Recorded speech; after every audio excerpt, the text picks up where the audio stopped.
Welcome to Hohhot, or Hohhot, and day 2 of competition of the Hohhot Grand-Prix. Hohhot, the Blue City, is the capital of Inner Mongolia, located in the north of the People's Republic of China. And it's the region's administrative, economic and cultural centre. We're about to get underway with the final block, and we're going to begin with the first of the bronze medal matches in the under 63 kilo category. This features Bol Gankake of Mongolia, and she's up against Tianjin of China. It'll be Bol in the white judogi, Tang in blue, and with commentary on this and all the medal matches, it's a very warm welcome to former world champion Loretta Cusack-Doyle. Good afternoon, Loretta. Good afternoon, Sheldon, and yes, this will be a very interesting match indeed. And as you can see with the world ranking, 26 to 97. Not a lot of wins, 11 to 3. So statistically, there's not very much as far as the results in between them. Bold, 23 years of age. Last medal that we got from her is Dusseldorf Grand Prix, where she picked up the bronze medal. And Tang of China, 21 years of age, 2 years junior to her opponent. And this is a young lady that attended the last record we had. She attended the Tokyo Grand Slam. She had 2 matches, but sadly was defeated by one of the number one in the world was Tina Teršinjak of Slovenia. So really wasn't lucky in that tournament. But she finds herself here fighting away and battling for a bronze medal in the Hohhot Grand Prix. The referee in the middle for this one is Okada Yasuhiko of Japan. Tang just giving Bold a little whack to the chin there. Lovely counter-attack there. Tang's taking the lead in the opening seconds of this contest and still piling on the pressure in the Niwaza. As you can see there, the legs wrapped around the upper part of the body, but Bol is looking to try and turn that all around as she goes for the Osakomi. Wants to get her head out. But Tang trying to rotate right over the top. Well, there's a clever little bit of Niwaza there going on. Good transition. Following through from the counter-attack you see there, Wazari called, and Tang takes the lead. Bold wasn't determined with that attack. It wasn't strong enough, and it gave Tang the opportunity to just block it and take it over. Good score. Yep, and a great start for this young lady. And the crowd as well. As we can see, the stadium is full today, creating a lovely atmosphere out here for the athletes.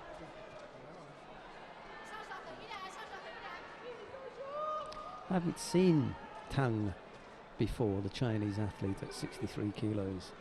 They had some success in this weight not that long ago when Xu Li picked up a bronze medal at the 2012 games in London.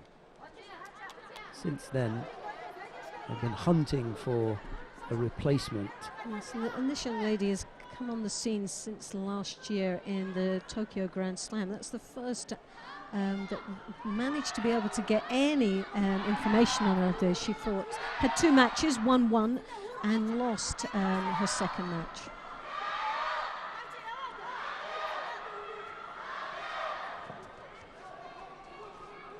Well, a Shido apiece for both these athletes, but still maintaining a very strong lead. Tang in the driving seat really of this contest right now. The good thing for Bold is there's plenty of time. There's a minute and a half left to go, so there's still time for her to come back. She overstretches herself there with the Koichigari. A little bit of a panic reaction there. Finds herself once more down in the ground and on the receiving end of some punishment there.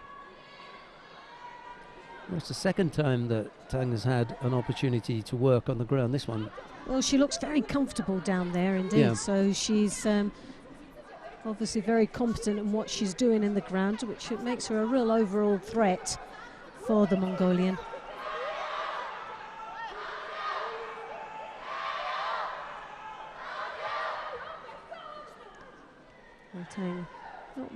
really wanting to engage in the kimikata as yet. Backs out a little bit. Bold. It's the right hand on the lapel. And Tang will pick up a second Shido now for being negative out there. And we know one more, and she's just gone into the last minute, so still a long way to go in this contest, and already she's got 2 Shidos. One more would result in the hand sokimaki disqualification.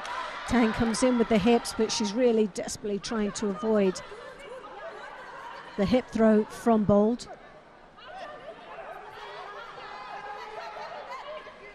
The Mongolian really now desperately trying to engage in her opponent. The hips come in. Oh, no, wonderful attack there.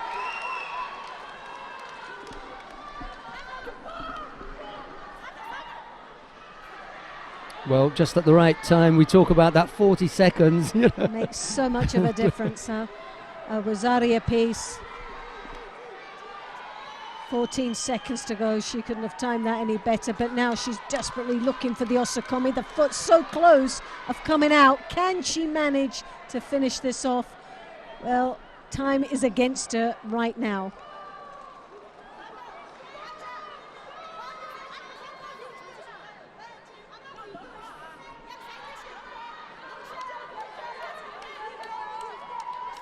Well, we're going to go into golden score. The advantage now really is with Bold. She's scored in the last half a minute.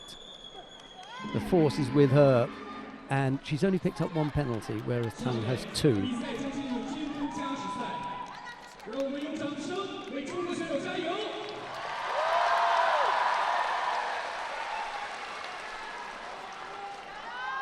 Well, Tang, as you can see now, really battling away.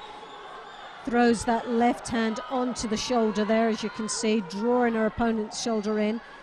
Wants to come out of there, which is a big, big mistake as the Seoinage is there. And the score of another Wazari for a Wazari Aseti upon. 23 seconds into the golden score. And Tang made the ultimate mistake by releasing that shoulder grip, which was our lifeline, really, of control. Just managed to get enough of the scoring part of Tang's body down on the side to claim that second score. And it's a bit of a disappointment for the home fans, but there's still plenty of chairs around. And it was a good match, and she was a bit of a crowd pleaser right through for the whole 4 minutes, but sadly just lost that concentration. There you have it.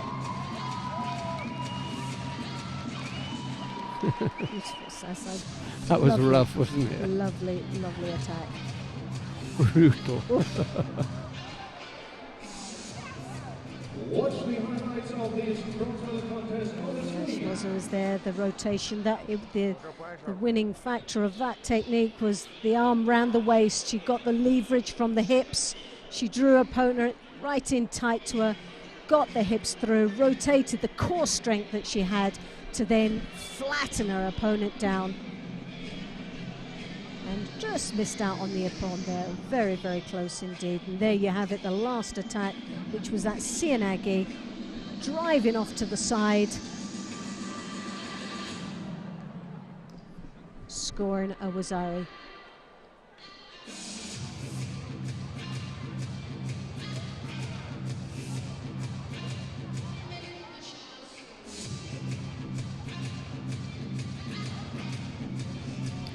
We've got a second bronze medal coming up now. Ketlin Quadros of Brazil faces Catherine Beauchemin-Pinard of Canada.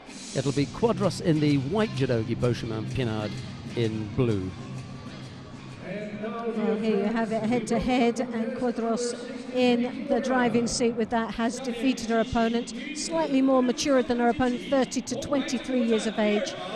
Wins 96 to 77, not much in it really at all, but wins by ippon 45 to 45. Again, track record exactly the same. So this will be a very interesting match indeed. The referee in the middle for this one is Lubomir Peter. of Australia. And white nogi, the Judo Grand-Prix champion 2017 from Brazil, Judo.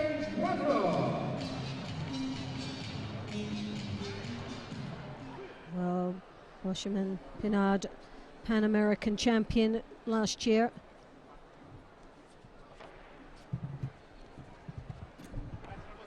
Up against Quadros of Brazil, back in 2008, Olympic bronze medalist, and working her way for a 4th Olympic Games. Both these athletes, like I said, had a head-to-head back in 2014 in Düsseldorf Grand Prix in the quarter-final stage. And Quadros obviously defeating the Canadian on that day.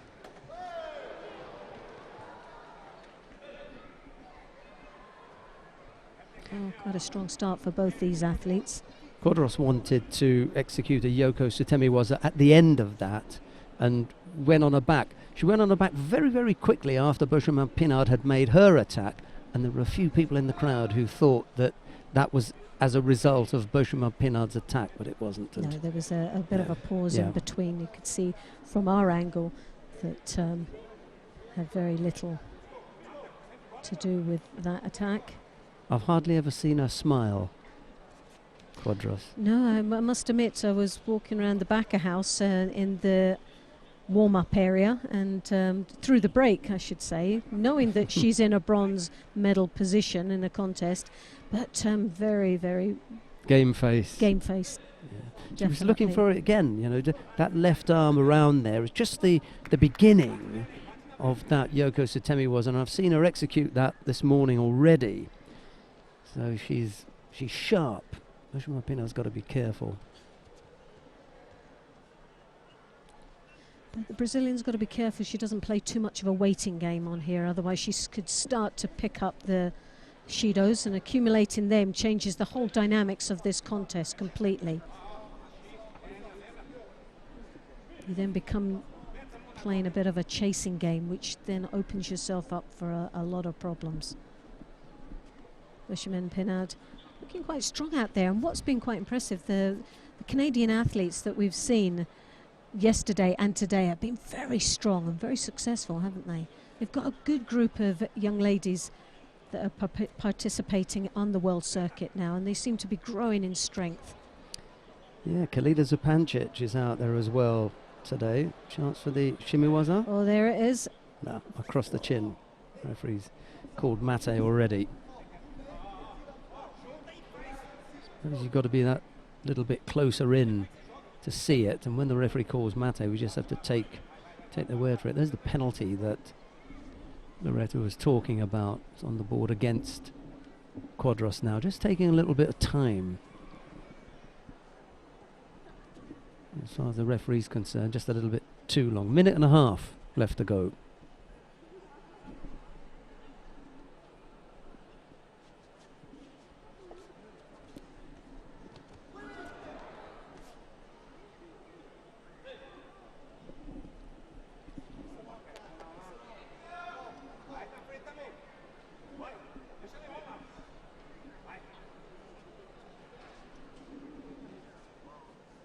Well, it is really a tight match here.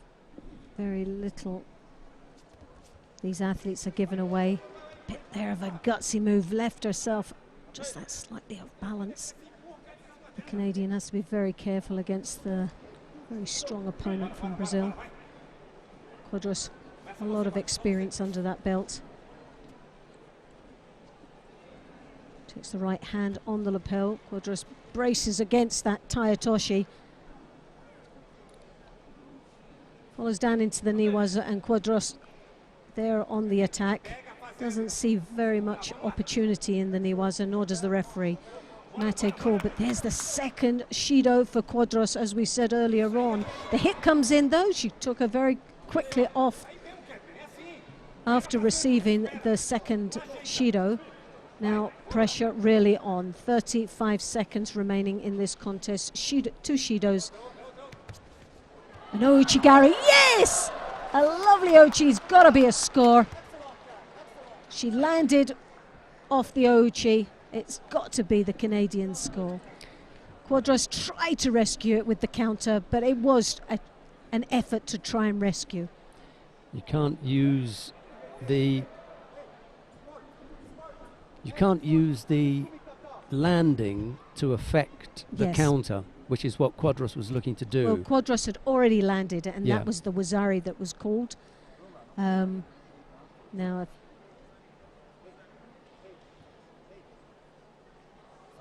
yeah, and they're given the Wazari. Yeah. They did call upon straight away, but there was just a little bit too much of a turn on it to be flat on their back. And again, another counter from Quadros. Really has been shaken up by that. Yeah, I didn't think it was worth a nippon, in particular because at the end of it, Benjamin Pinard was no longer in control. That's correct. So Wazari, I think, was a good call, and so it stood there. Yeah, it's tricky now to come back with so little time left. Got to go now. Well, Quadros obviously trying to pile on the pressure.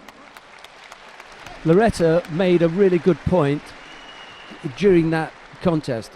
Quadros couldn't afford to let it go for too long, and at the end she ran out of time. Single score was enough for Benjamin Pinard to do it, but really Quadros just took that little bit too long over coming to grips with Benjamin When you Pinard. saw that Quadros started to come back in that last minute and a half, the strength that she showed and what she was capable of doing, if she'd only done that right from the beginning, I think we would have seen a different outcome. Look at Ouchigari, nicely executed.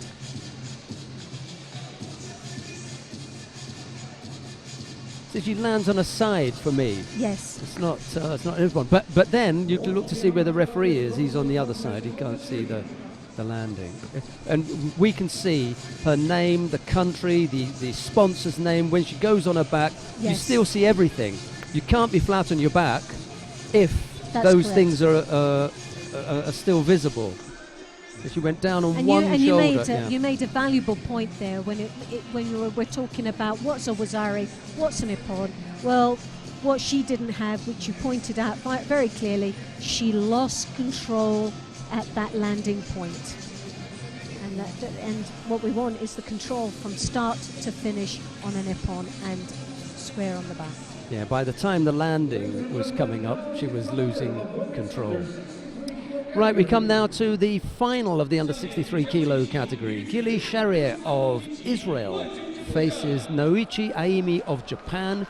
It's Sharia in the white judogi, Noichi in blue, and the referee in the middle for this one is Vasily Smolin of Russia. Well, apparently Shiri, I believe, had picked up an injury in the semi-final and is unable to participate in this final, sadly to say. So Noichi obviously takes the win and the title. And a little bit of a smile there. Slightly sheepish with that, receiving the win and not having to take part. 18-year-old Gili Sharia, what a shame, making it into the first Grand Prix final and then missing out there. Right, we move quickly on to the first of the bronze medal matches in the under 73 kilo category. Qing Daga of China faces Sendoche Sogbata of Mongolia. It's Qing in the white judogi, Sendoche in blue, and the referee in the middle for this one is Roberta Curlia of Italy. Loretta. Well, Qing, as you can see, with the world ranking right down at the bottom there, but that doesn't mean anything really when it comes to some of these athletes. They come, as you say, they're coming out fighting for a bronze medal, so there's something there to show that they're good enough and worthy enough for a bronze medal. You can never underestimate any of your opponents, and we've seen one or two athletes that have been even seeded at this tournament that has gone and done that, has underestimated their opponents in the earlier stages and have paid the penalty for it and found themselves either battling for a bronze medal or out of the tournament. But a great start. Mongolian straight out of the Kosoto, he's come out for a battle and this is what he is given the crowd. Ching got caught very cold in the opening seconds of this contest. Comes in, Sutemiwaza attempt there, lost a little bit of control as he was rotating over there, but nevertheless a good, strong attack for Ching.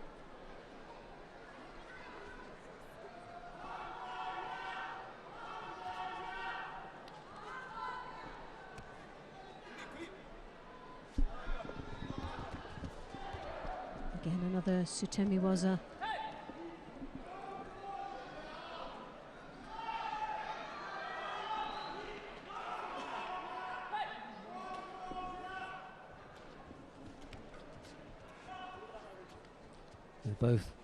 They both have attacking styles. Oh, what a change of direction there. So we're going to see some action in this one for sure.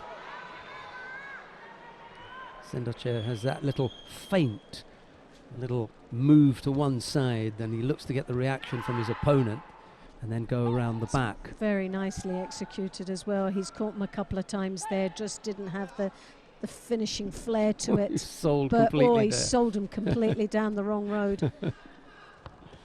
Just couldn't finish off.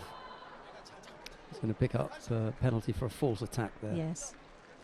The current expert at executing that technique is Denis Iyatsev of Russia.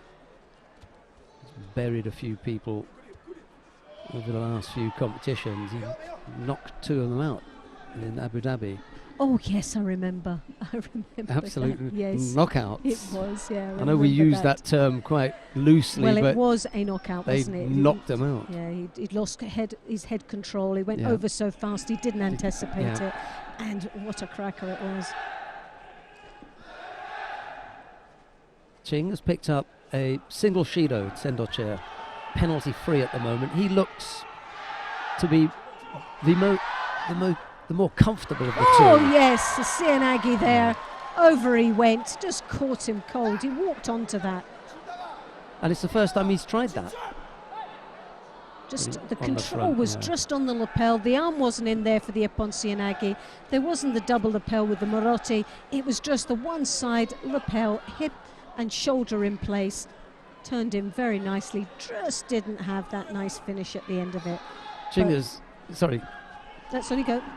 Ching has come close to being thrown 3 times already, and he's still scoreless. But it's Sendoche who was just catching his breath there, because he's been putting out a lot. And he just crushed crushed Ching in the grips and picked up a penalty. Oh, nicely done again. That switch of direction.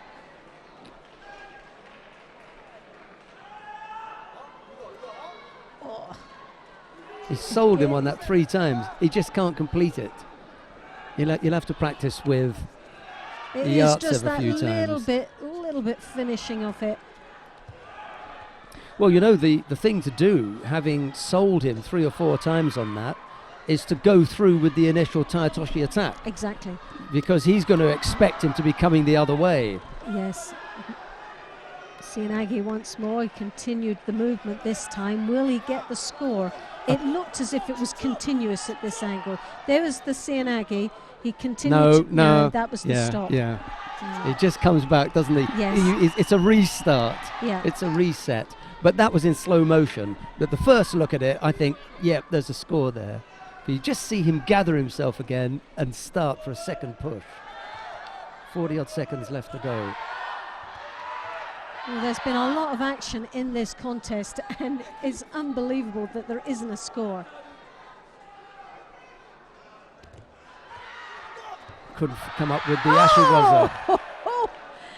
Cheng almost had with the Kosota there.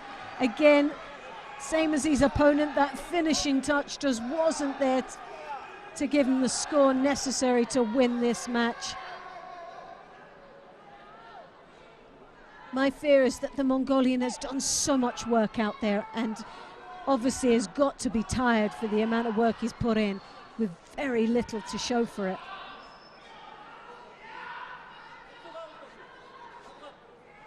And it really is down to who's got the strength and the energy in the tank to keep going at this pace. And Tomanagi, again, just didn't have the finish. He's come up with 5 different really strong attacks. That's unusual. Yes. You know, you've got 2 or 3, but he's got 4 or 5 that have really come close to scoring. I'm just wondering if they're looking at getting a third and final Shido. But they've given a Wazari 6 seconds.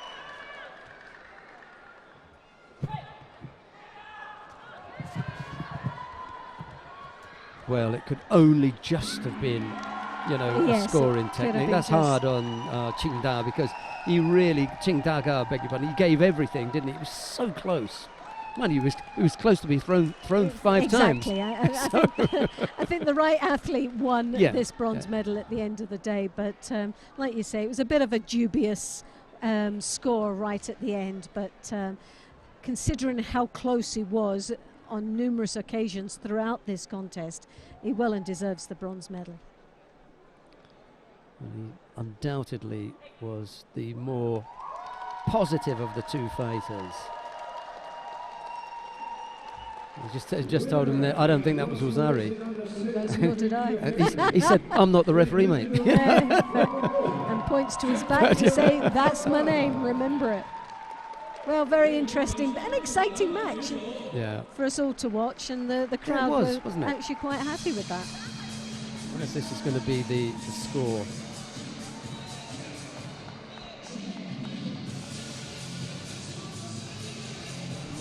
Not the best view. From this angle, There must be a better view Difficult. than this.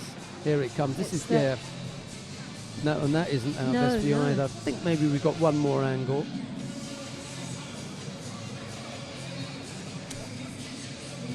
He's hard done by. It was To a be very honest, close yeah. call from being no score. Very, very close.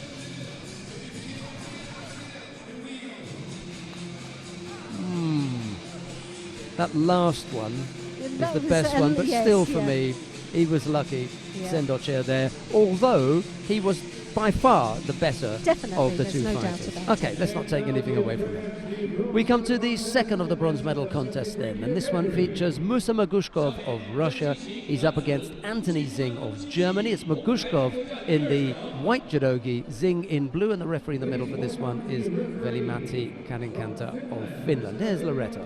Well, with the statistics, as we've seen, there wasn't much between it. There a little bit of more maturity from the Russian, 30 years of age, Magushkov, to his opponent, 24. Latest results from both these athletes. Magushkov won a silver medal in Agadir just recently, but last year was the silver medalist in the Continental Championships. And Zing of Germany, he's had a very impressive competition here today. Agadir also in the Grand Prix won a bronze medal, and the under-21 European Championships back in 2014 silver medalist. He's got nice He's judo. got some lovely judo. Yeah, I like watching him. So here we have it, 24 years of age, this German, battling against a very experienced Russian, and we know with the Russians they've got such depth and experience that flows through their national team.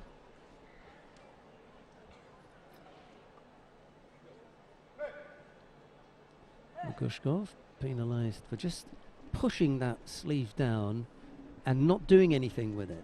If he attacks from that position, there's no penalty.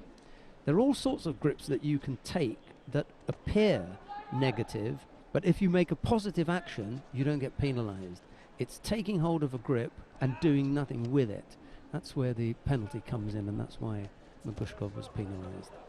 Even going over on one side, no problem, as long as you attack right away. Well, we've seen quite a few athletes picking up silly penalties for that very thing that you've just been talking about. And I always say to a lot of athletes that if you actually turn when you've got that sleeve grip, even if you turn as if you're actually looking at your watch, meaning that the thumb turns down, it looks you're bringing it forward and up rather than the fingers down and the thumb up, which means you're drawing down towards the ground.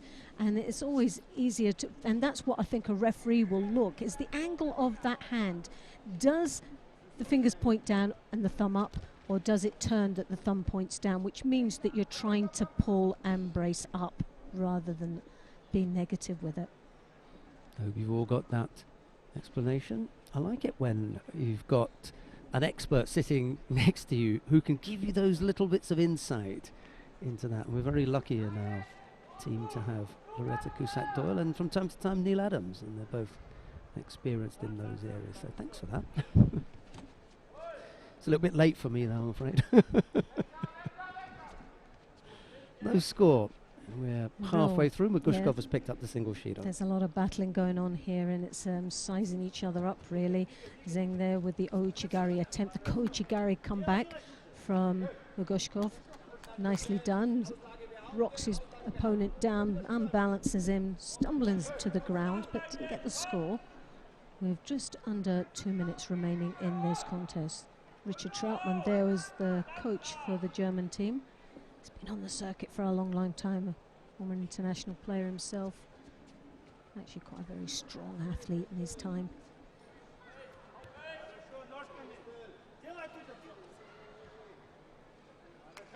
No room there for Magushkov to execute the Sotemi was. He was thinking about the Sumigeishi, but there just wasn't any room there, and Zing picked up a penalty. Well, to be honest, it was the safest place for him to be, and I wouldn't have started to travel up on the receiving end of Magushkov's grips. There really wasn't any place for Zing to go other than just stay put. Yeah, he decided to burn that penalty, if you like, realising it was safer down there than, as Loretta was talking about, getting up. Just missed the Makikomi. It was a slightly untidy effort. Again, you're coming under some gripping pressure from Magushkov and deciding to throw that attack in, but on that occasion he got away without being called for a false attack. It wasn't the strongest attacks I've ever seen. Well, Magushkov, as you can see, leads with that left foot in front. He's got the left hand on as well. It's a very strong grip when he does get it. And I think Zing feeling a little bit under pressure when that left hand does connect. And hence the reason coming in for that Makikomi. To be honest, I wouldn't have thought it was the widest of move when you've got that much control on that shoulder. Magushkov picks up a second Shido for ducking under. Again, another silly error from the Russian, which you don't really expect from someone who's so mature and has been around for a long time. The experience that flows through this man, and he finds himself with 2 Shidos into the contest, and when it goes into golden score, he's under a lot of pressure. That changes the dynamics of this contest so badly. Lack of concentration on 2 occasions during that contest by Magushkov, and on both occasions he ended up picking up a penalty just by doing something rather silly. Yes. That's where we are now. 2 penalties picked up by Magushkov. Zing just the 1, but it's the first to score. That's what we're looking for. Oh, yes! Hey, the Oso Tagari. Well, what a fabulous finish there. And Magushkov didn't even see that one coming.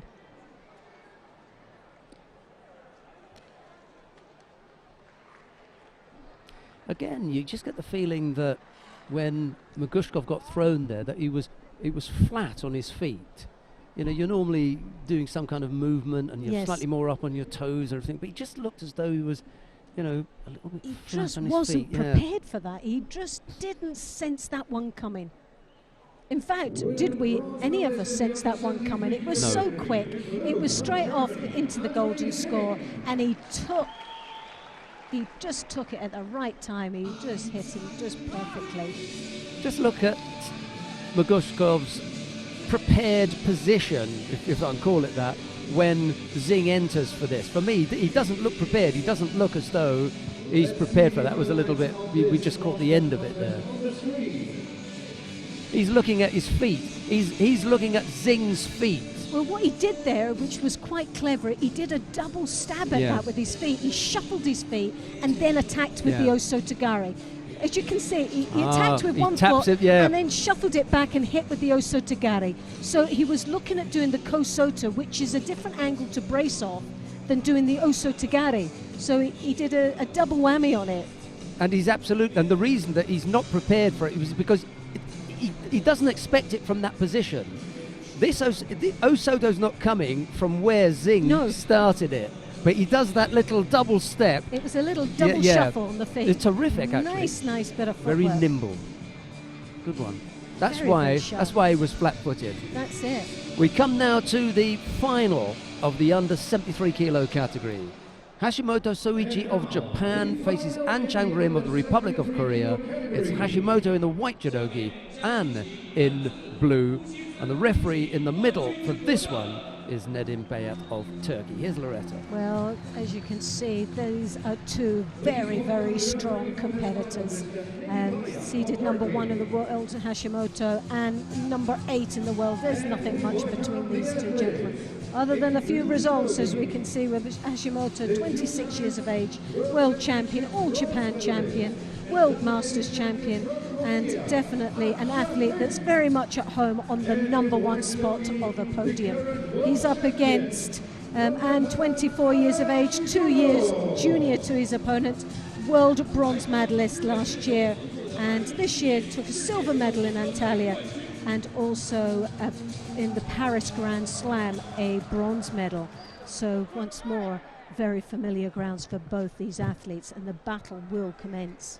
We have lost count, I'm sure, Loretta and I, of the number of occasions that we've watched over the years this sort of match-up between the top Japanese and the top Korean. They've been able to produce year after year after year top draw fighters, top quality fighters who eventually meet in matches just like this one. And this time around it's Hashimoto who's waiting there and has just had to step off the tatami to have, I think it's just something on the fingers. He's just had some tape there and they're just replacing that. But I couldn't begin to tell you how many times I've witnessed. Well, the last time battle. these two were in a head-to-head was at the Paris Grand Slam 2017, where Hashimoto won.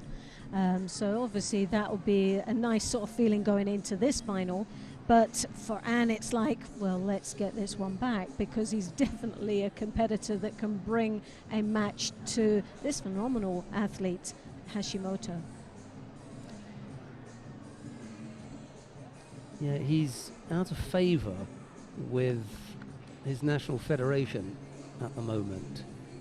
Really? Yeah. So he's had to fund himself to come here. Just shows you can never be too big for your boots. That's all I can say. World champion or not, you just keep those shoes on your feet. A self-funded world champion. There's not many of those around, not are many there? people can argue with that. Well, Japan have got a whole host of people that could step in there, including the current Olympic champion at this weight, Ono Shoei. Oh, that's so correct, you know. yes. Well, when you think about, going back on the performances today for Hashimoto, he started off, he had a bye in the first round. The second one was a little bit sort of, because it was a warm-up, we expected it was going to be a little bit rough at the edges. But the third match that he was in the third round against Nick Del Popolo, from the United States of from America. the United States of America. Golden score. A match. Almost he through gave as him. well. That could have been a real turning point. That could have been the number 1 seed out there and then. And they both had 2 penalties. Oh, it was an amazing match. Del Popolo really did give him that match, and just in the golden score, a few seconds in, he just lost concentration. But it was a great match, and put real doubts in my mind whether Hashimoto would actually even get to the final. He also then had Fernandez straight after that, and again that was a little bit of a ropey match for him, but when it came to Zing, he just showed the class he truly was.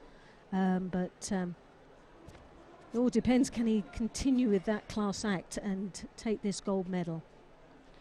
Red back patch signifying that you're looking at the current world champion. That's Hashimoto. Well, that foot's round the back of the leg for the Kosoto. Not really looking for that, though, I don't think. I think the hips are desperately wanting to come through, but he's wanting the step back there, reaction from the Korean.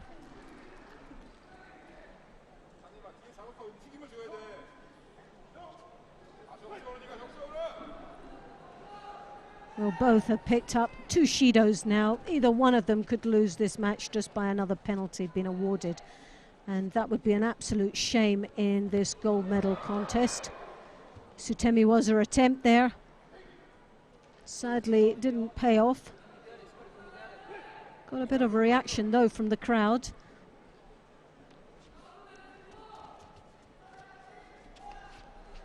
And throwing that arm deep over into the back, trying to control, drawing his opponent down a little bit lower on the head. I can't remember who it was that said that the mark of a true champion is that even on bad days, you manage to win.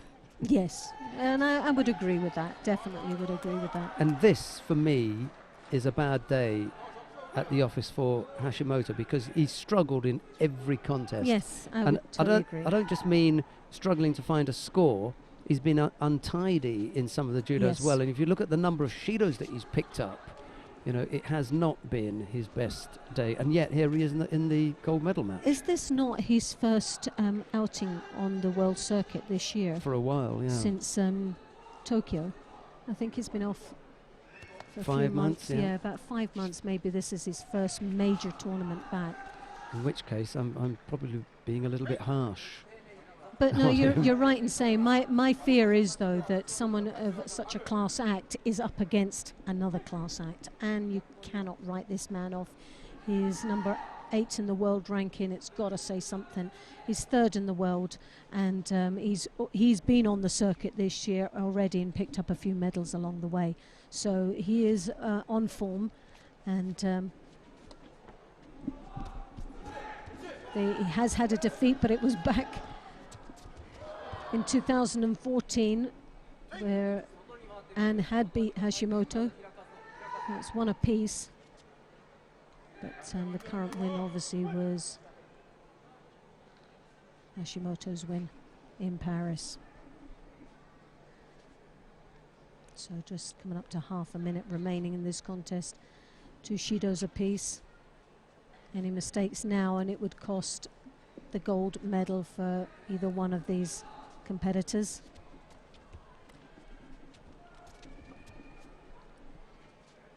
And trying to look busy, at least avoid picking up a passivity penalty. Hashimoto coming across left-sided for that Senagi, but I don't think Anne can claim a false attack there, because he was clever enough to move to the left and block it.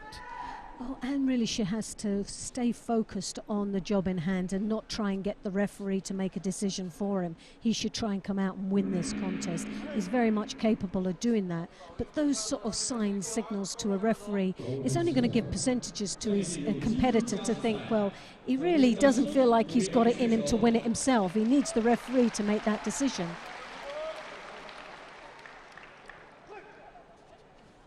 Golden score now, and deciding that he no longer needs that little bit of tissue. He gave it to the referee. Oof.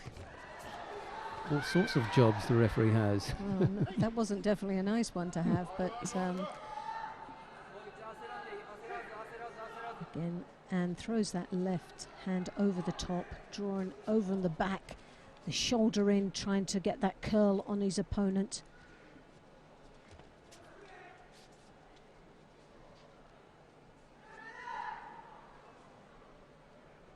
Obviously both athletes have becoming a little bit tired now. There was a bit of an untidy Cianagi there. Has to be very careful.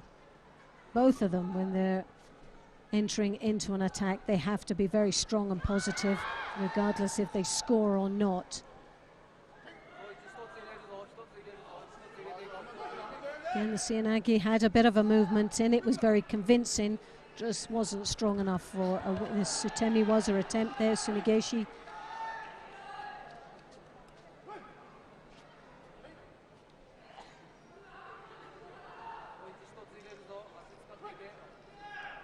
Well, the battle continues, and they're coming into the first minute of golden score. 5 minutes these athletes have been battling away.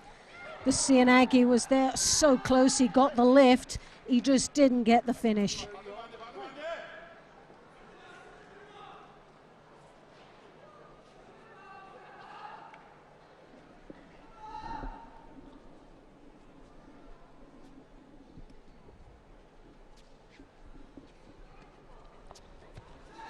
Hohhot, but there's the koshiguruma. And I think as a score, it could be so close. I think it's one they will look back at. Did he get a good enough landing on there, or was it rescued? Again, that loss of control right at the end. He loses contact with the hands as he's giving that final roll. I think that probably saved Anne. Taetoshi Kochigari up on Cianagi there. Lovely combination of techniques. That just flowed quite nicely there.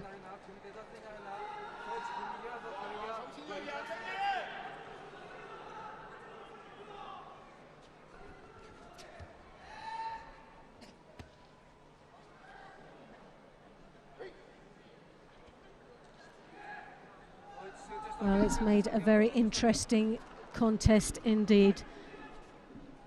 Into the second minute now. 6 minutes of a battle that's going on, and really we couldn't tear these two apart. This could go either way. Not a bad effort from someone who hasn't competed internationally for 5-6 months, really. Hashimoto, when you come to think of it, despite the fact that he's had to struggle in almost every contest. He has come up with some winners eventually, but everyone has given him. They've given him a good run for their money, haven't they? Really, they've tested him. They've tested his strength, his determination, and his will to win. They really have tested it. Cianagi attempt once more. Well, there was a very interesting reaction there.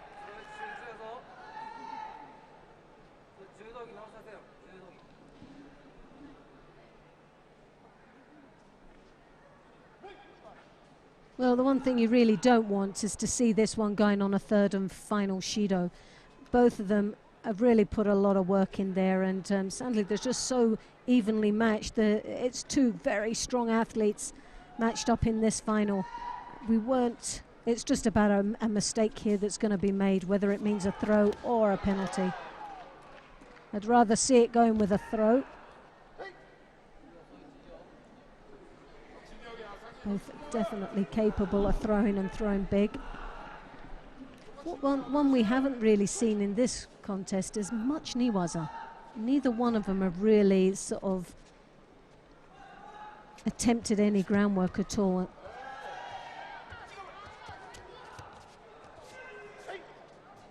No, you're quite right. It's been absent from this final. 3:23 already of golden score. The crowd trying to G both athletes up. Now this is Hashimoto now trying to look at the referee to get him to make a decision. So does that mean he's starting to tire? Really doesn't have any option here. Well, like you said, it's so much better when they don't do that, because you know they've taken their eye off the ball. Cianagi, again, so close. Oh! Typical Korean style here, to put in 4 or 5 attacks in a row and try and steal it on the back of a passivity penalty that your opponent will pick up. Fran, there was a bit of movement there, and there was so much. He was so close. There again, he drives another strong attack. Hashimoto stands back straight up on his feet as if to say, what's that all about? It's just not judo. But it's moving him, and that's where he's got to be careful. He's got to put an attack in. Oh, and he stays with it. He stays there. Yeah. So that's a wazari for Anne. Yeah. And he knows it. Hashimoto knows it as well. He tried to rescue it, but he didn't get the rotation. He stayed on him. He used the mat, like we said earlier on. He used the tatami to get a finish, and it just wasn't on. The score was already there. Hashimoto is saying, right, just let's have a look at that. I did try to do this, but rules are rules. They are going to have a look at this one. I will be very surprised if they turn that one round. Very, very surprised. So there's the effort. He never touched the ground, but he hooked the leg. So as he came up, well, see, for me, he stays with him. I'm okay with that because he stays with him. So, two things can happen here. It's either an and score or no score. No but score. There is no score to But there's a Hashimoto. score. Yeah. Yes. There was a certain amount of control when he came in. Yes. Whether the leg was hooked in or not, he had the upper body control. He had that arm as he was driving down that put him down in that position to start with. We're going to see 3 or 4 replays of this, and then Larissa is going to talk you through each of them, but she dissects this one. I'm going to leave it to the expert. Oh, hopefully. Well, there was the drop Cianagi, and an attempt again of the double Cianagi as well. And on that second attempt, that's when he started to brace off it. But he kept control with the Cianagi first move. He didn't lose the upper body control. It was just the legs that were untidy. The body in position, but the arms stayed the same. So there was still the same control on both attempts.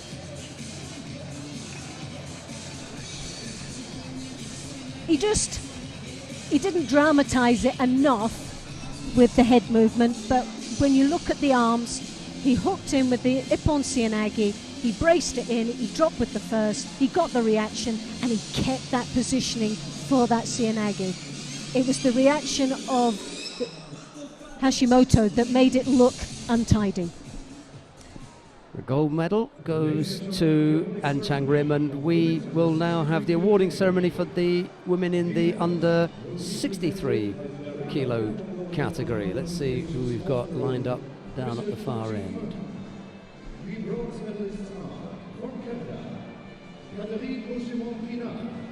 Bronze medals are being awarded first of all to Catherine Beauchemin-Pinard of Canada and to Bold Ganke of Mongolia.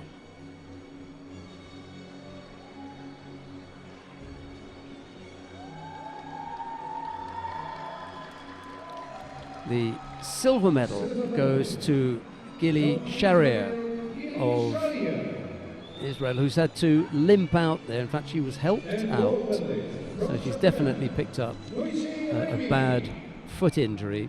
But the gold medal goes to Nouchi Aimi of Japan.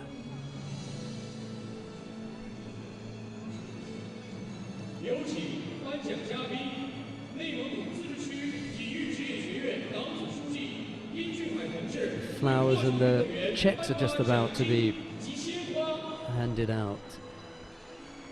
Whose flowers did I get yesterday? It was from Wu Shugan in the under 52 kilo category. I've known her since she was a junior, and I happened to be passing the area where the interviews were being carried out and managed to pick up the bunch of flowers. That was nice. That was very nice of her. Well, I've got them for a few days in the hotel room, so it brighten things up. Cheer your room up. Yeah. And now the national anthem of Japan.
Thank you very much.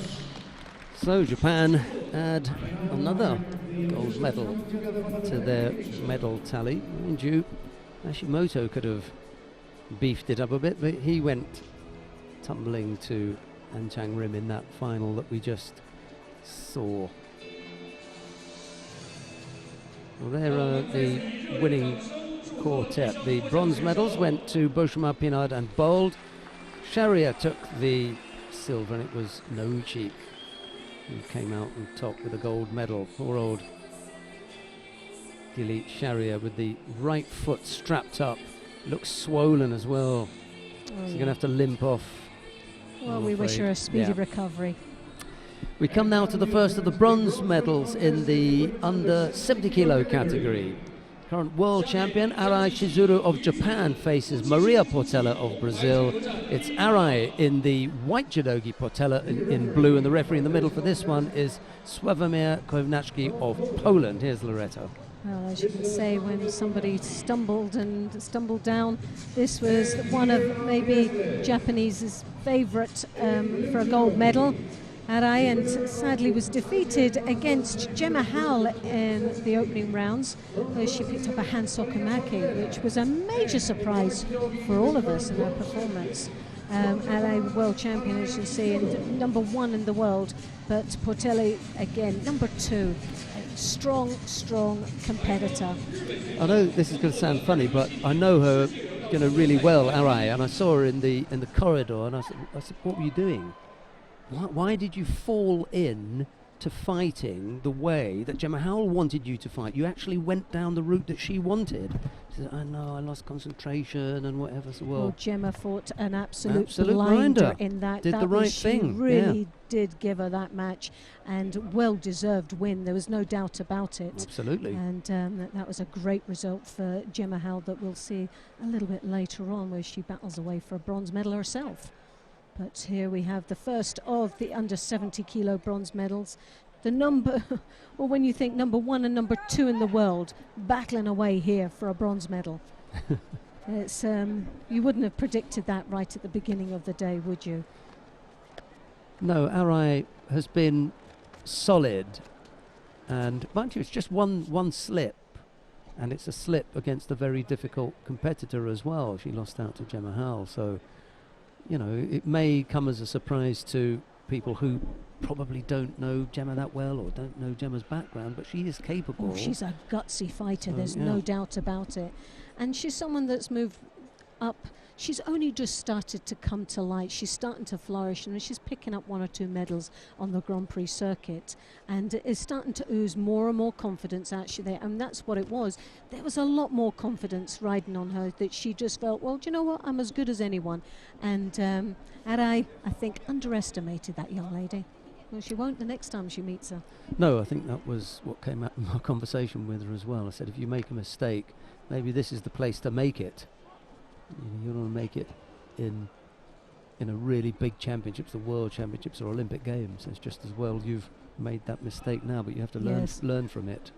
Got nothing against Gemma. I would have said the same thing to Gemma if I knew her that well, and she'd done something like that. But you get to know some of the athletes over the years, because you see them as cadets or juniors and whatever, and then you have a bit of a rapport with them. And I've got no real, I haven't got a favourite nation.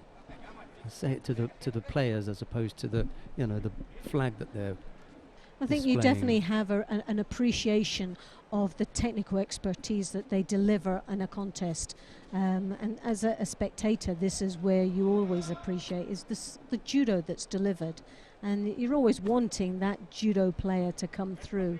And this was where Arai really, I think she just stepped foot off the gas a little bit, came out and really didn't prep herself for that very match against someone that was tactically and physically very, very strong, like Gemma is. She's a strong athlete, and she's such a determined young lady, and she puts a lot of work in, and that effort that she puts in, week out, paid off on this occasion. Well, she hasn't been able to impress herself on this particular contest, as she does like working on the ground. All right. Well, I think this is where the success comes for a lot of the top champions, is that they have an all-round of judo ability, and that means the tachiwaza is very, very strong most of the time. And as you can see, that foot's starting to come up. But Portela, she's got some nice niwaza and has scored on the ground today, and again, very comfortable down there. But Arai looks to be a little bit sharper in her transition. It was Kalita Zupancic of Canada who caught Portela on the ground, but that's a little bit special because Zupancic is, you know, she's good. She's a master on the ground, having spent so much time herself in Japan as well. She's with one of the teams there, or was previously, and she's very popular with them as well. She's not going to be that popular with Portela at the moment. No, definitely not, because that was a lovely little bit of Niwaza that she displayed on Portela earlier on in the semi-final, wasn't it? Just a few seconds left here. Neither fighter able to generate the kind of offense that would lift this up. It just is a bit of a battle at the moment. Chance for an Uchimata here. Oh yes! Well, there's the Wazari. Yeah. On the bell. Doesn't matter. Doesn't matter. It's It was in, and that's all that matters, whether it was a Wazari or a Ippon. From this angle, it looked like she hit more to the side than really onto her back. I'm with you on the side. But the funny thing is that Konachki, the referee, was standing in a really good angle. Yes, it could be that he's seen. Yeah, it could be that he's looked at the back, because he would have seen the back, and if he sees everything disappear, then he's going to say that's Ippon. And it can be that they land and go across the whole back. Remember, you can. That's it. And that would be Ippon. Yeah. Movement, as long as it doesn't stop. Completion of the technique. There's the Uchimata hooking in with the Ochi, hops through for the Uchimata. See, he's got the best. There's no better spot. As we could see this time, if you look at the back patch, we only see a little bit. Yeah, and the rest of it disappears. Is there a better position for him to be in to see the back? Have a look at this. It's at his feet. He can see absolutely everything. We can't. The fact that we can see some of the back patch means that she must have been turned onto her back. Yeah. Done. You can see the back patch there. From this side, so the other part must have been up. Yes. That is a good piece of refereeing, because we've both said that's on the side. That's Wazari for me. He's the one he's standing on. That's the side that he's got it. And the only thing that stopped her being flat was her own arm. Yeah. That left arm that came right round the back. It was the elbow that broke the fall, really, but it was the full Ippon. It was only her elbow that stopped her from falling flat. Good one, Kovnatski. Right. Okay, we've got the second of the bronze medal contest coming up now. Anna Bernholm of Sweden features the earlier mentioned Gemma Howell of Great Britain. It's Bernholm in the white judogi, Howell in blue. Here's Loretta Cusack-Doyle. These are two young ladies that have come up together in the rankings, but you've got here very, very similar statistics. Age-wise, the same as they've followed through as juniors into seniors, and it'll be very interesting to see how these both athletes compete against each other. The referee in the middle for this one is Everardo Garcia. Here's Loretta again, sorry. Well, looking at the results for Gemma Howell, firstly, she won a bronze medal just recently in the Continental Championships, and earlier on this year, Tunis Grand Prix, a bronze medal. But for her opponent, Bernholm of Sweden, this year, Antalya Grand Prix, a gold medal, and also going back to the Masters Championships in St. Petersburg, a bronze medal as well. So definitely is familiar of being amongst the medals at this very top level. And this will be a challenge for both, because very similar in styles. Bernholm has got lovely Uchimata, and that's one thing that Gemma's got to be very careful with, that arm doesn't sneak over the top, because those long legs coming through over the Howell is very, very strong, both in Tachiwaza and Niwaza, a gutsy fighter, as we've said earlier on, and has, knowing that she has defeated Arai, which was the #1 seed in the earlier rounds, has got to have boosted that confidence throughout the day.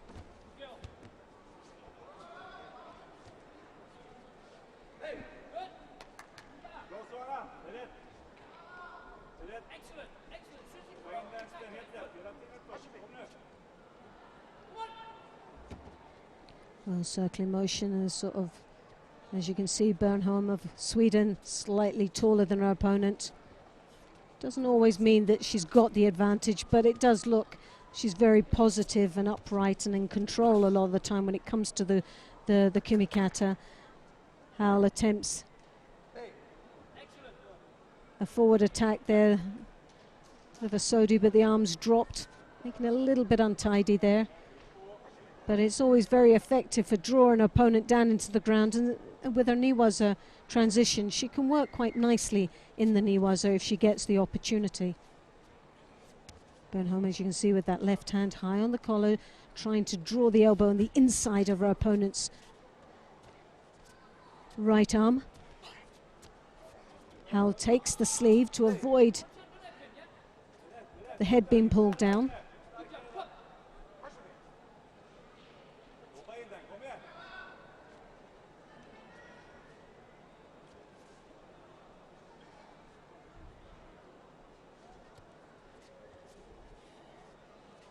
From this angle, it looks like Bernholm's in a different weight category to her. She's so tall. She catches the head. And she'd previously fought at 63 kilos. She's very tall, isn't she? And at the risk of boring people at home, I had warned Bernholm about moving up to 70, saying you're going to find it very difficult. You won't be as successful. You'd be better off staying at 63. How wrong was you? And she not only went on to demonstrate that I was wrong, but she went on to tell me that I was wrong when I was interviewing her. And then in the middle of the interview, she said, remember when you told me not to move up to 70? And I said to her, not now. But she looks like she's grown nicely into that weight she has category. actually, yeah. She does look like a really strong 70-kilo athlete, where on the other hand, you've got Howell that looks like she should be really in the 57s or 63s. She's quite small, but she's very powerful and she can carry it off. She does know how to battle her way through in the 70s, but I would say more towards your 63s that she would most probably be suited when it comes to height-wise. At the moment, she's getting overpowered with that left hand that comes over the top, controls the head, making Gemma Howell look very passive at times. Went on to become number 5 in the world at the moment, Bernholm is. Just headed by Matic, Gahi, Portela and Arai, two of whom are here. Not bad athletes to be following her. Yeah. It's a very competitive weight, very strong weight category for women. Well, Arai is the current world champion. Matic was a former junior world champion. Gahi was a former junior European champion. They're all up there. They're toughies. And there's Bernholm in the mix. She's ahead of Polling, Niang, Yuri Alve, Maria Perez, Sally Conway, Sana van Dijk, Zupancic. So, she heads those people. Very, very strong athletes that you've named. In Sweden, for Bernholm in Antalya this year, she had a fantastic performance where she picked up the gold medal there. It was a brilliant day for her. 40-odd seconds left to go. Everardo Garcia just making sure that Gemma's tidied up before they get back underway. So just coming up to half a minute remaining in this contest. No score, but what's refreshing, there's no penalties either. So it just means that they're so closely matched that it's just been a battle one after another, one for one.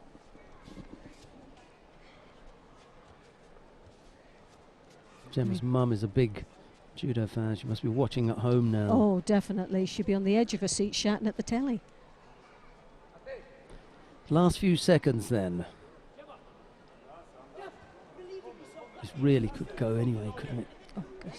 Yeah, definitely. A few bruises picked up by Bernholm. You can see that wearing away on that forehead. Well, both these athletes have had a very good performance throughout the day, and now they battle away again into the golden score, trying to secure a bronze medal for all their efforts. Gemma really just has to be very careful there.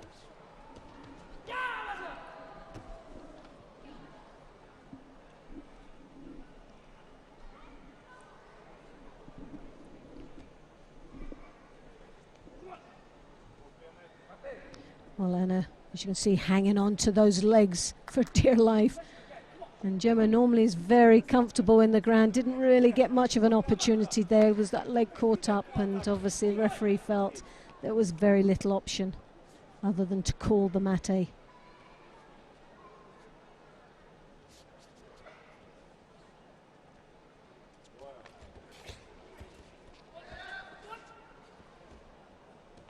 Makikomi attempt there, still driving into the ground, looking. Now this is where Gemma's very skillful is in the shimmy wazas. When she gets the opportunity to get round the neck, well, she's normally 9 out of 10 successfully executing the shimmy waza. And Bernholm picking up the first Shido.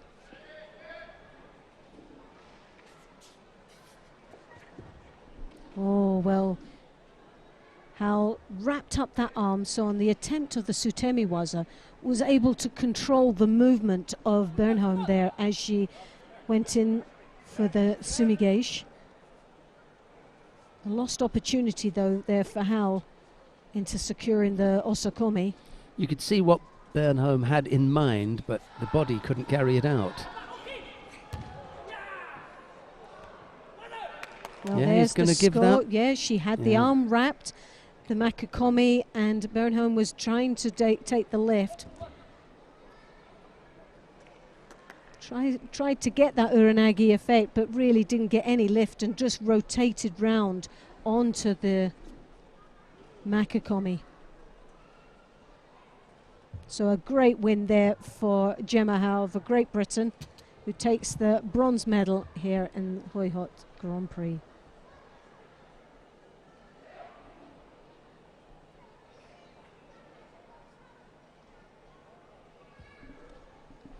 Yeah, took a bit of a chance, Bernholm, and she came off second best. Gemma Howell it is who wins out on this occasion and takes the bronze medal. Well, it was a battle for her, and the thumbs go up. She's absolutely delighted. The thumb goes up to her mum, who's at most probably having a cup of tea now, trying to calm down. But she came in for that Makikomi. She didn't actually have the arms in position, but she was bracing hard on it because she could feel the countering coming behind her there from Bernholm. But she reacted well, persevered with the Makikomi, started to spin, and then got the landing that she needed to get the secure Wazari. It was that little Koji that stumbled Bernholm, as you can see, right at the latter stage of the counter-attack. See, if you look at the left hand, if you look at Gemma's left hand she's got there, that she's got that secured absolutely pulled right nicely across the body. She doesn't have the classic, Makikomi open hand, but it doesn't matter because that arm is pulled so tight across her body that as she goes down, Bernholm is only going down now because of that arm pulled across the body. That's Makikomi. Yeah. And the little Koichigari at the end of that reaction was what gave her the secure grip, and the foot was what she needed. We come now to the final of the under 70 kilo category. Sanne van Dijk of the Netherlands faces Kelita Zupancic of Canada. It'll be Van Dijk in the white judogi, Zupancic in blue, and the referee in the middle for this one is Mathieu Bataille of France. Here's Loretta. Well, as you can see, it's going to be a really tough match. Both these athletes getting to the final have defeated some very strong opposition. Zupancic defeating Portela, number 2 seed from Brazil, to get into the final, and Van Dijk defeating Gemma Howell, who's just picked up the bronze medal.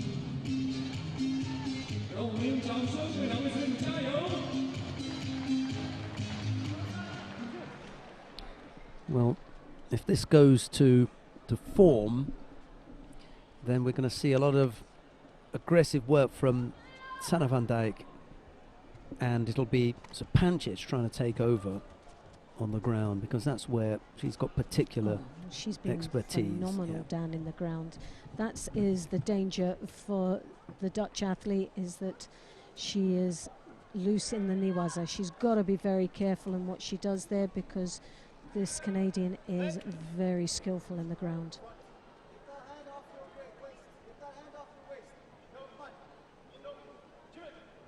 Well, Sanne van Dijk picked up a bronze medal in the Düsseldorf Grand Slam this year. last year was gold medalist in the European Championships, and Ekaterinburg gold medalist.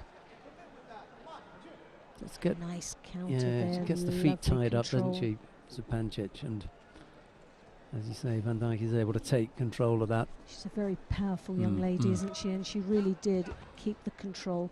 She composed herself very well, didn't panic, and just planted her opponent down for that Wazari.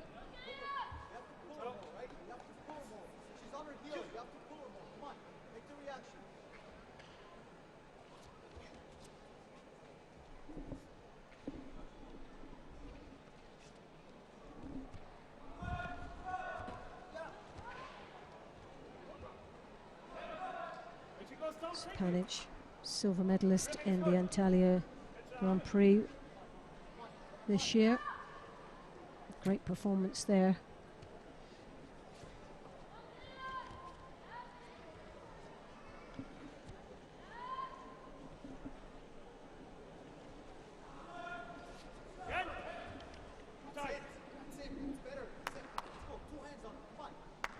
As you see the highlights of that throw, she came round the back. The Canadian reacted quite badly there.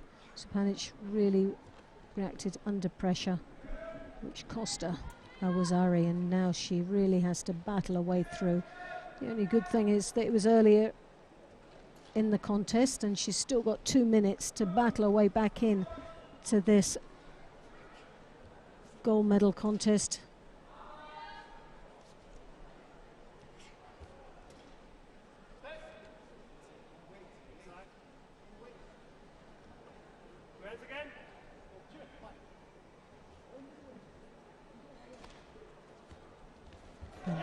Nice attempt there, cross grip, pulled her opponent across her chest, came round the back, the Kosota, and almost scored there.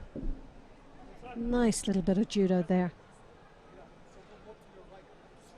Pulled to the front, but that hand round the back, controlling the back, was what stumbled her down to the ground. Possibly looking to see if that was a Wazari, which for me, you wouldn't argue it. She pulled in, she crossed at the back, she landed possibly flat onto the bottom. The hand was there to brace it, so she didn't, but it was the hand that went down.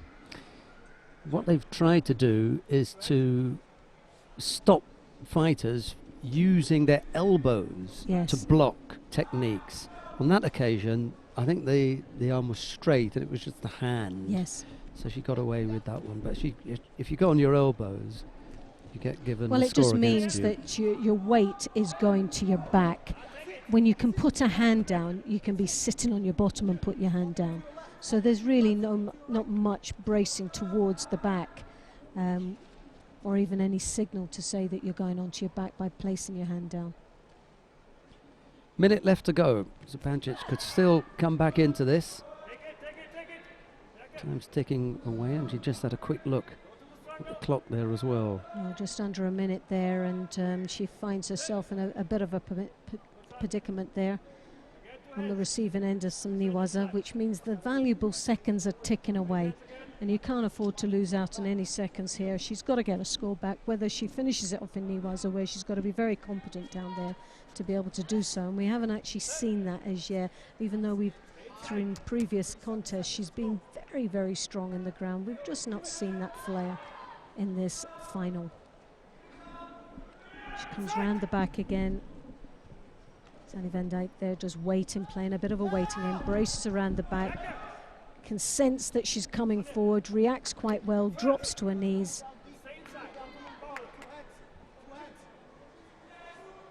But one thing that Zanny Van Dijk can't do is she can't pick up another penalty, so she's got to start battling back with 18 seconds. It's still a long time out there when you're 2 Shidos down.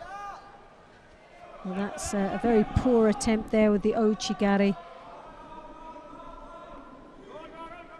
and the valuable seconds took away in favour for the Dutch girl. Sanne van Dijk takes the gold medal back to Holland.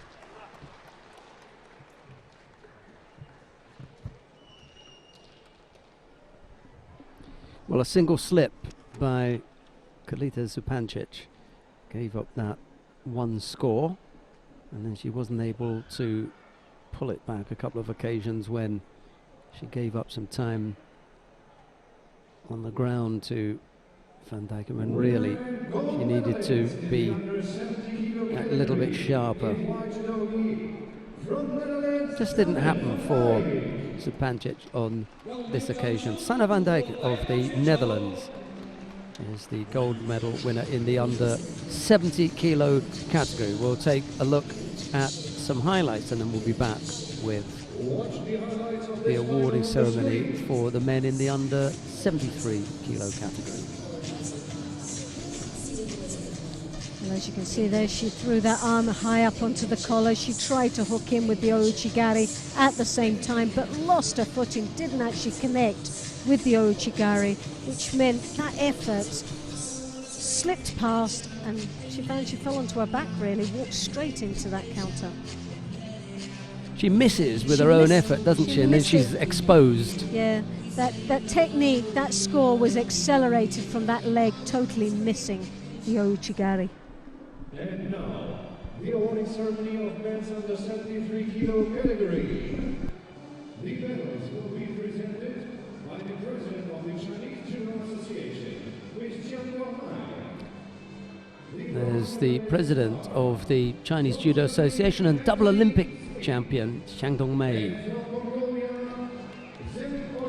Right, the bronze medals go first of all to Anthony Xing of Germany and to Sendoche Tsogbata of Mongolia. Silver medal goes to Hashimoto Soichi of Japan. But the gold medal goes to An Chang Rim of the Republic of Korea. 有请颁奖嘉宾，内蒙古自治区田径运动管理中心主任文江同志为获奖运动员颁发奖金及鲜花。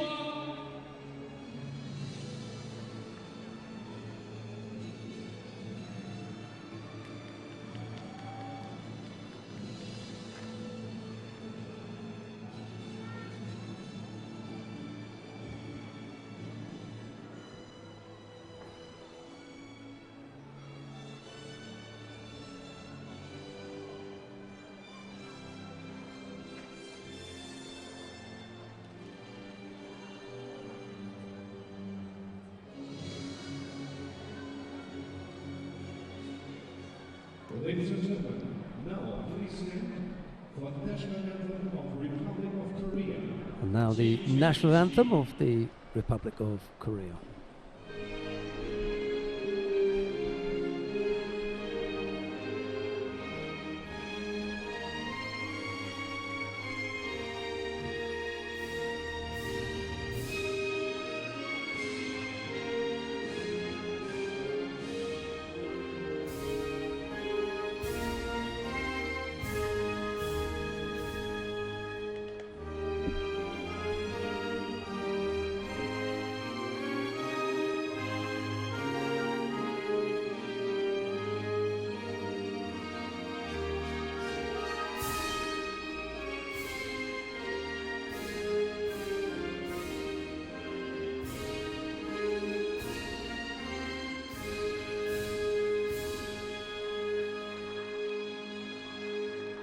Thank you very much. Now, I invite the officials to come together for the family picture.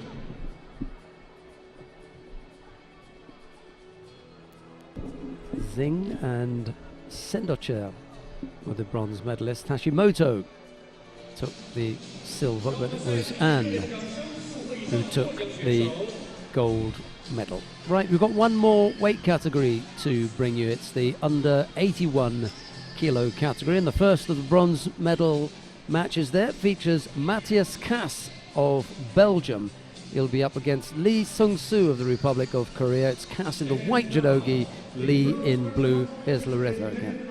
Well, as you can see, Cass, 21 years of age, this young man, but what experience he already has. Against a little bit more experienced athlete, 27 for Lee. And as you can see, statistically, there's very little to divide both of these athletes. The referee in the middle for this one is Turbat Entsetek of Mongolia. She didn't have to come far in. No, definitely not. Well, Cass from Belgium, junior world champion. This year picked up a silver medal in Agadir. And in fact, for the Belgians, it was 27 years since they won a junior world title in Belgium, from Belgium. So that's some bit of history there in the making. But success will always breed success. I'm a great believer on, so maybe that will encourage other young athletes from Belgium to do the same in future. Lee, Grand Slam Paris this year, picked up a silver medal, and also back in 2015 in Tokyo Grand Slam, a silver medalist. He's the Asian champion, Asian Championships last year, 5th place. Just shows you someone with a pedigree that we've just read out that can only be 5th place in the Continental Championships. Shows you the depth that they have in Asia.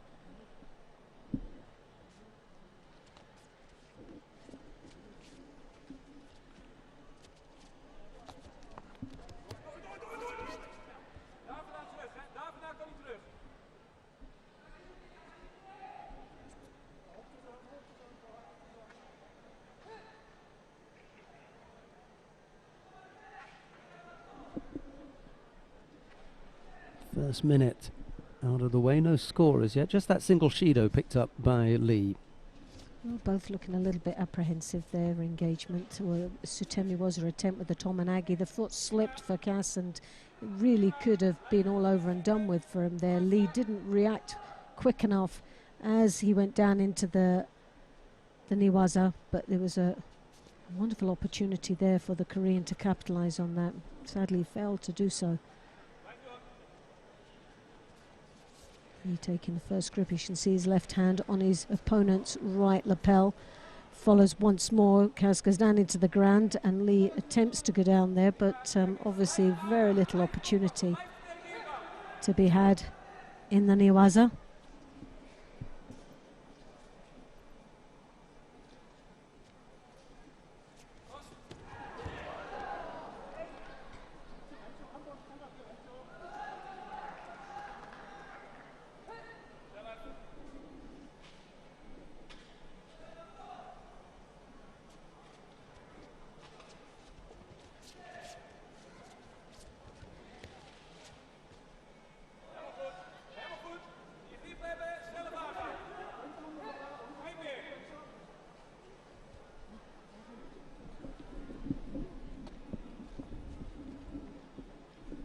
Well, we said statistically they were very close in results and wins. Bit more maturity from Lee. Well, he picks up his second Shido now. Really puts himself under a lot of pressure, unnecessary pressure really. Comes in for the Seoinage. Follows it through, looking for the Niwaza, trying to get that arm lock from that position. He's hooked in, but as you can see, the leg's all tied up and he's not really going anywhere in that position.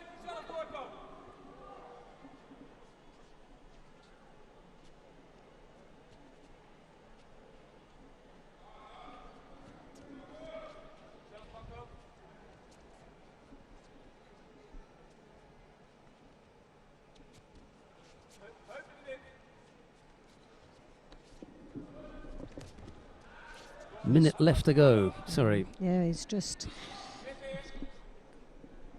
both really playing a safe game out there. Neither one of them really wanting to be gutsy enough.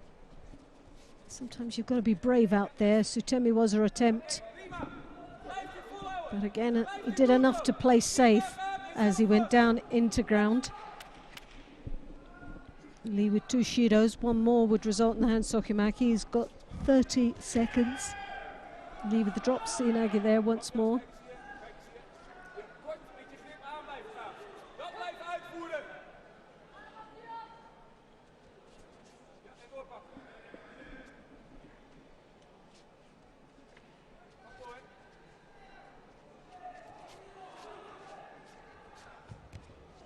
Once more seoinage. Just really didn't get the upper body control.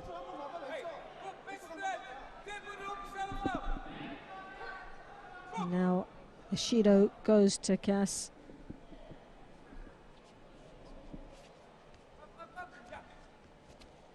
Once more the Sutemi Waza attempt. Tomonagi, a little bit high up there on the chest.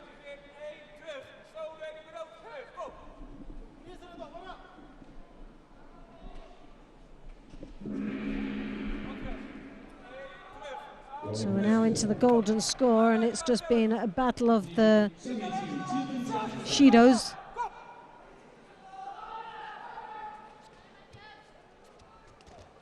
Kouchigari attempt there, just overstretched himself a little bit too much, didn't get the drive or power connecting the Kouchigari. The cross grip comes in for the seoinage, and there it was. He did attempt that a couple of times, but didn't get in there first with the seoinage, but this time he managed it, and within 17 seconds of the golden score, wins by Wazari.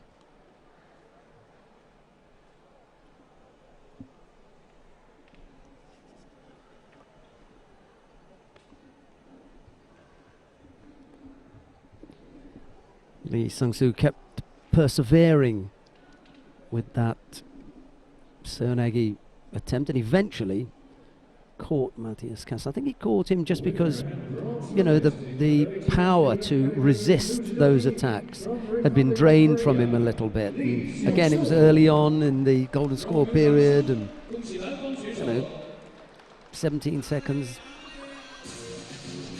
17, 15, you know, it's around there when you catch them early, or else it goes forever. The highlights from this one. And from there he had the cross grip, but he also, instead of taking him forward, he took him off more to the side, which took him to the blind spot and the weak point of Cass. He really didn't have that sleeve, as you could see, to brace and to block the seoinage.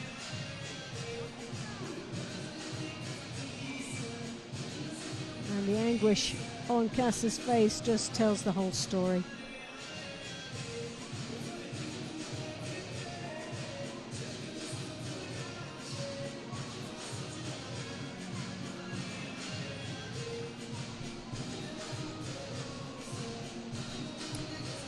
The second of the bronze medal contests features Alan Kubetsov of Russia.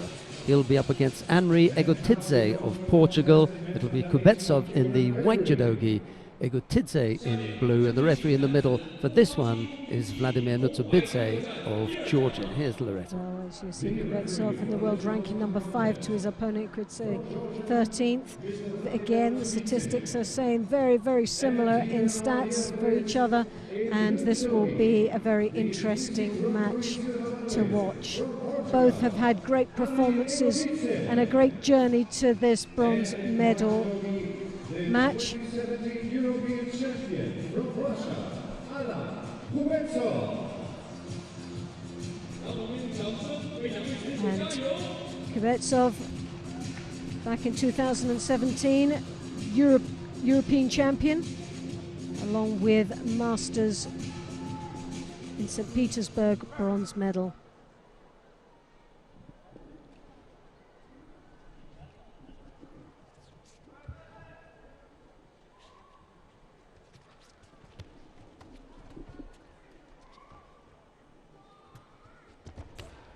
Start, I could say, rotating his opponent in the Niwaza. Looks very comfortable down there. Referee obviously feels that he's very competent in what he was doing. He had a direction and a plan there. Didn't pay off, sadly, at the end, but still focused well on the ground.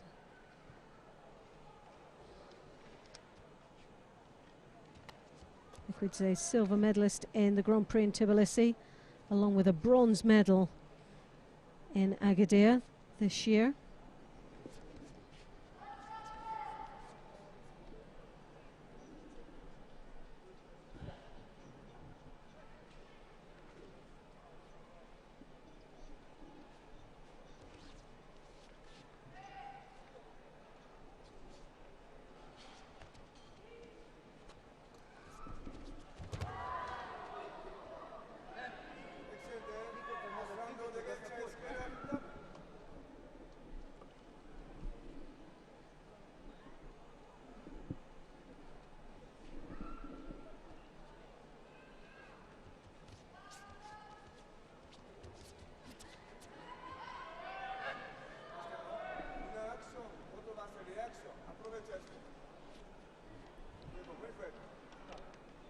Kubetsov it is who picks up the penalty for passivity with 2:20 left to go.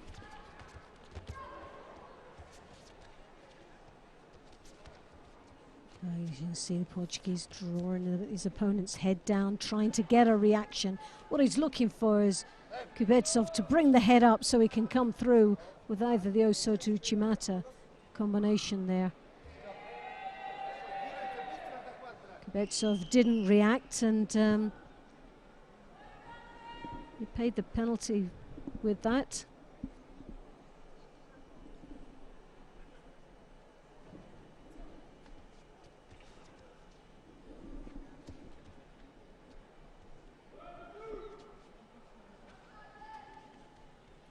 You could say very strong when he gets the desired grip.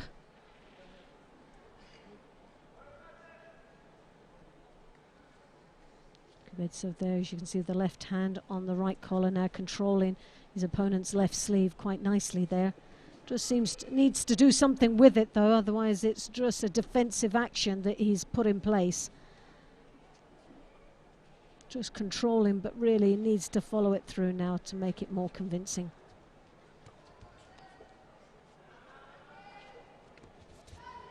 Could say they're attempting what looked to be an Hohhot, lost his balance.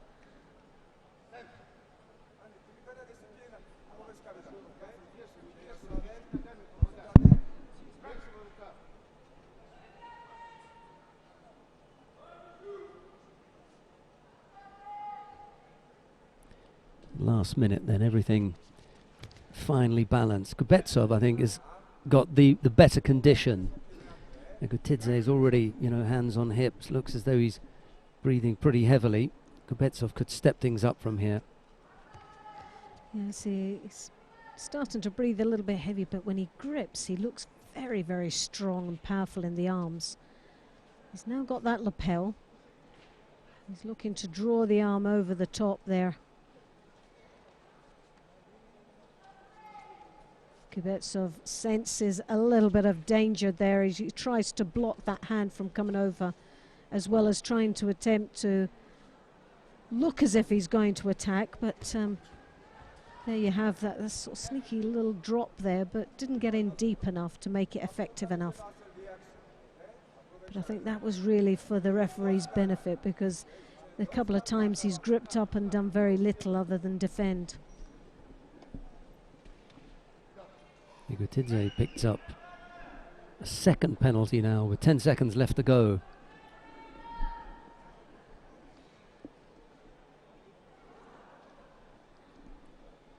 I'm surprised that that Shido wasn't awarded to both, because I've not really been convinced by either one of them really making that effort to attack.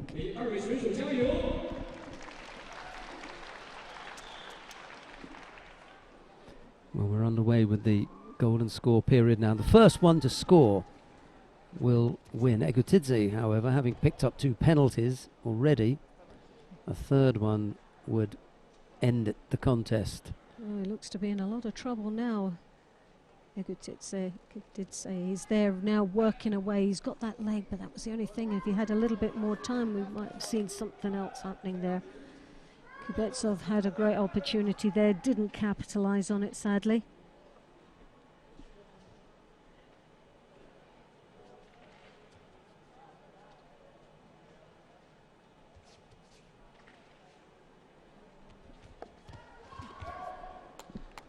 Egutitse on the receiving end of that Seoinage, just going with the movement.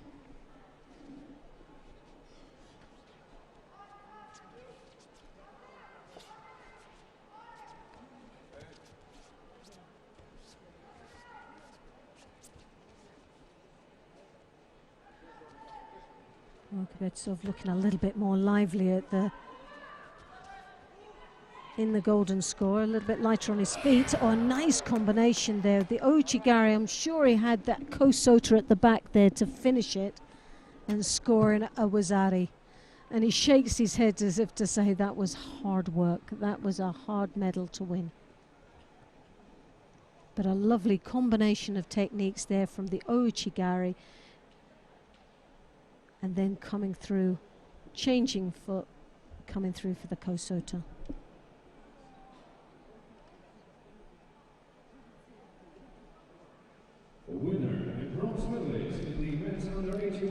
Alan Kubetsov comes out the winner there. We've already seen the first of the bronze medal contest. That was the second.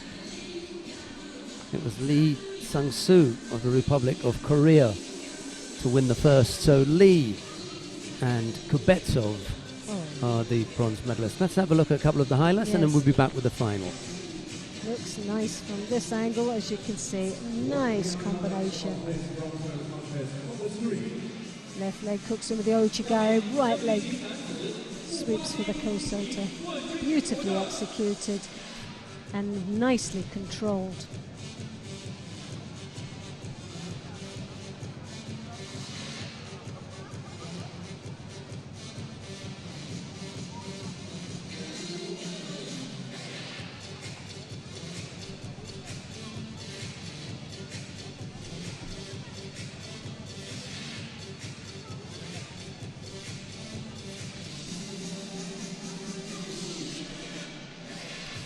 We come now to the final of the under 81 kilo category.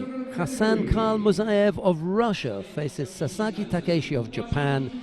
It'll be Khalmuzaev in the white judogi, Sasaki in blue, and the referee in the middle for this one is Hyun Suk-hee from the Republic of Korea. Here's Loretta. Khalmuzaev, they're number 3 in the world ranking. World bronze medalist, and in the Masters in St. Petersburg, gold medalist. Sasaki, Japan, this year in Ekaterinburg Grand Slam, picked up the silver medal. But what a performance he has given us here today, this young man from Japan. Very, very strong, and enters the tatami with a lot of confidence.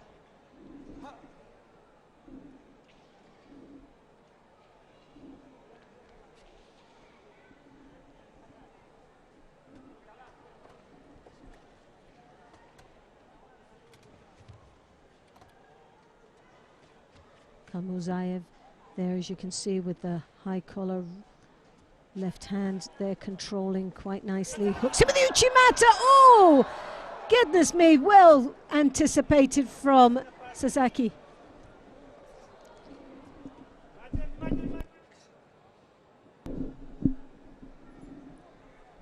Following it through into the knee waza as he tries to get that leg out, but still controlling quite nicely the upper body. But what a turnaround, sidesteps it. Wonderful display of judo there. What control.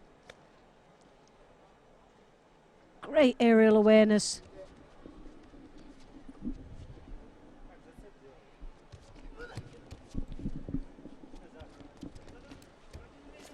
Tianagi Yep. just clipped the feet there with that kochi and finishing for Ippon.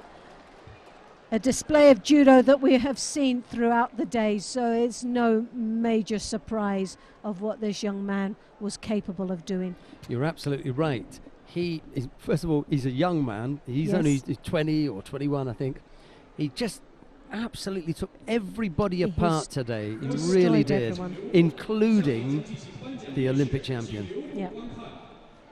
He really was absolutely on fire today. And even the Olympic champion couldn't put a stop to him. I know. It's just unbelievable what he's capable of doing. And like you say, such maturity in such a young age. He's a handful. Oh! It's amazing how that happened. Watch the highlight of this final on the screen.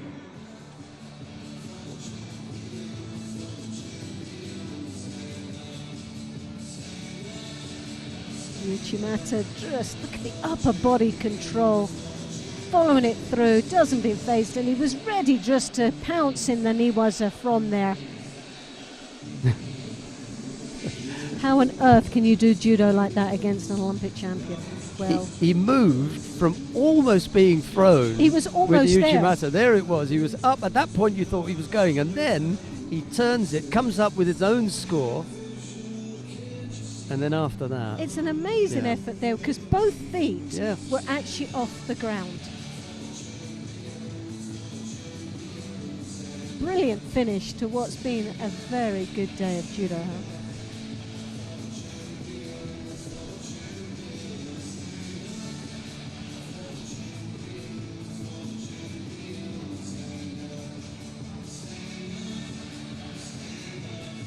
And Japan pick up another gold medal.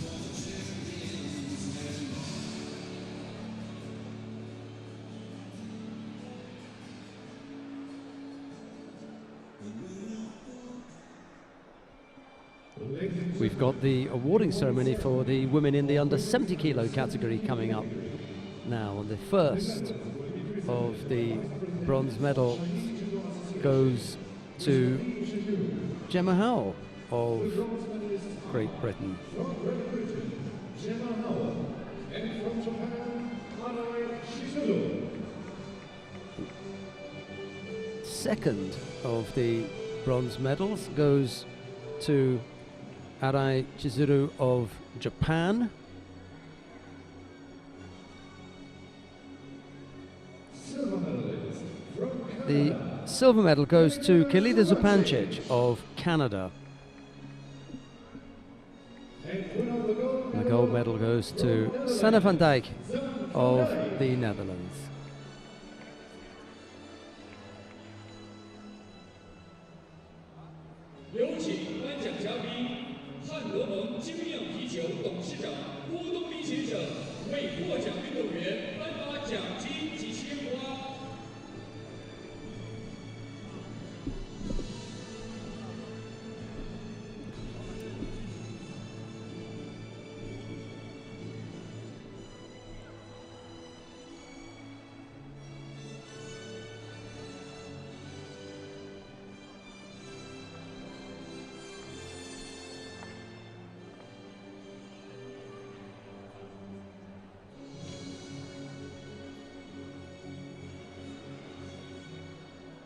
Ladies and gentlemen, now please stand for the national anthem of Netherlands.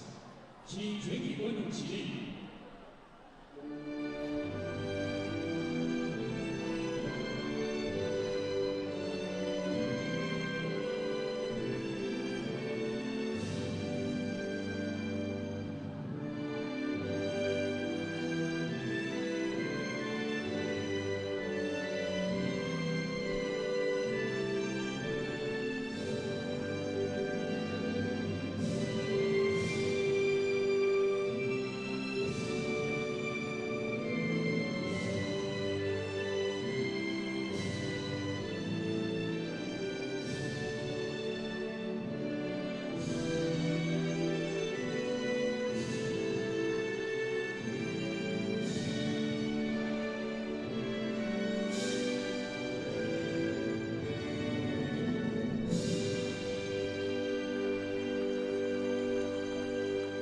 Thank you very much. We now invite the officials to come together for the family picture.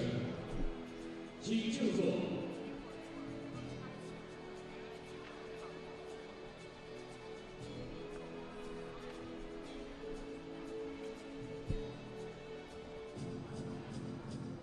There are 4 medal winners there, Howell and Arai were the bronze medalists. So Pancic took the silver and Van Dijk the gold. We've got a highlights package to show you now, and as soon as we finish that, we'll be back with the last of the awarding ceremony, so don't go anywhere yet. 男子入花第一级颁奖仪式将于几分钟后进行，请稍待。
The Judo Grand-Prix could see some highlights of the second competition day on the screen.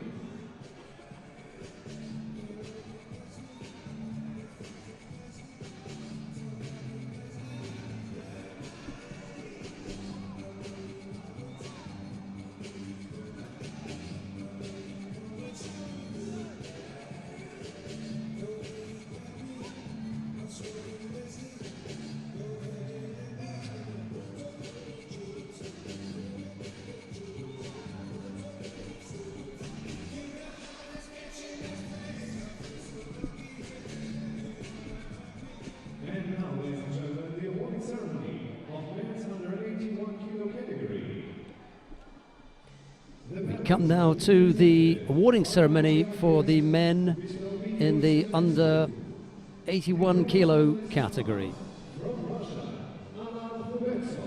The first of the bronze medals goes to Alan Kubetsov of Russia.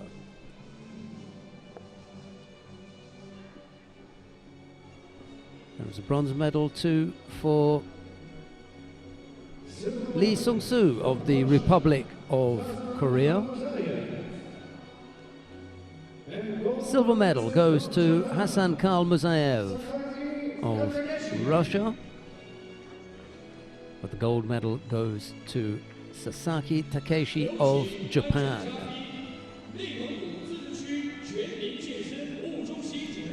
Unseeded today, the Japanese, given the fact that there are 8 seeds. We managed to top all of them. We managed as well to defeat the Olympic champion in the final. What a day he's had. Sasaki Takeshi. Lee Sung-soo, the Republic of Korea, defeated him. Ruben Martin, Antoine Valois-Fortier was a bronze medalist at the Olympic Games in 2012. Alan Kubetsov, a former European champion and the number 2 seed. He's had a bit of a day, Sasaki Takeshi. You should say that again. And now the national anthem of Japan.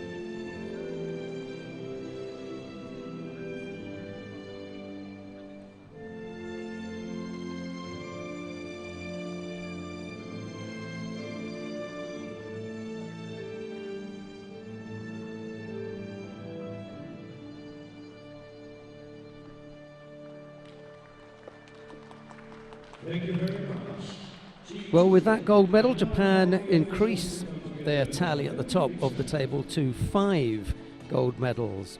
Canada have won, the Republic of Korea, Kazakhstan and the Netherlands also have a gold medal apiece. Let's see what happens on the 3rd and final day of competition when we return here tomorrow at the Hohhot Grand Prix. But from Loretta Cusack, Doyle and myself, it's bye-bye for now. Bye-bye.